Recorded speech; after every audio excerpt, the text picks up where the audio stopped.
काय भावना आहेत महिलेला पहिल्यांदा आज आई तुळजाभवानीच्या मंदिरात गाभाऱ्यात पहिल्यांदा उमेदवार म्हणून घोषित झालेली आहे। मला सगळ्या देश पातळीवरच्या आणि आपल्या राज्यातल्या थोडं बुमरी नेत्यांचं म्हणजे थँक्यू म्हणायचं, त्यांना त्यांचे आभार मानायचे की त्यांनी एका महिलेला प्रतिनिधित्व दिलं।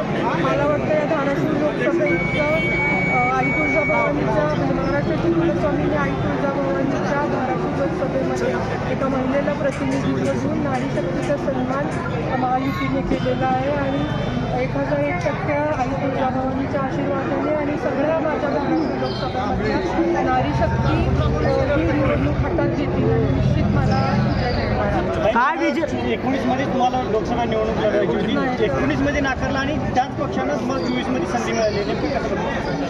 नाही, मी कधी नाकारल्याचा विषय नाही। मी आज महायुतीची उमेदवार म्हणून आपल्या समोर आहे आणि आता आपल्याला पुढचा विकास करायचा आहे। पुढच्या 5 वर्षामध्ये मोदी साहेबांच्या पेसला आपल्या धाराशिव जिल्हा वळवायचा आहे विकासाच्या ह्याच्यामध्ये। बघताय की धाराशिव लोकसभा मतदारसंघाचा महायुतीचा उमेदवार म्हणून आज अर्चना इथे तुळजापूरमध्ये आलेली आहे आणि मतदारसंघामध्ये आल्यानंतर ज्या पद्धतीने सगळ्यांनी मिळून मनापासून स्वागत केलं त्याबद्दल मी मनापासून ऋणी आहे। या उत्साहाच्या वातावरणामध्ये मला एवढंच सांगायचं आहे की लोकसभेची निवडणूक जी आहे ती विकासाच्या मुद्द्यावरती लढली जाणार आहे।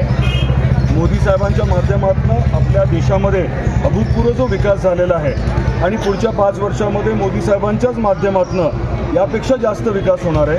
हे होत असताना आपल्या जिल्ह्यातले विषय, आपल्या लोकसभा मतदारसंघातले विषय हे मार्गी लावण्यासाठी महायुतीचा उमेदवार खासदार म्हणून प्रचंड ताकदीने काम करेल, मोठ्या प्रमाणामध्ये निधी आणेल, मोठ्या प्रमाणामध्ये योजना आपल्या या लोकसभा मतदारसंघामध्ये खेचून आणेल। ताजे अपडेट मिळवण्यासाठी उस्मानाबाद न्यूजला सबस्क्राईब करा आणि बेल आयकॉन प्रेस करण्यास विसरू नका।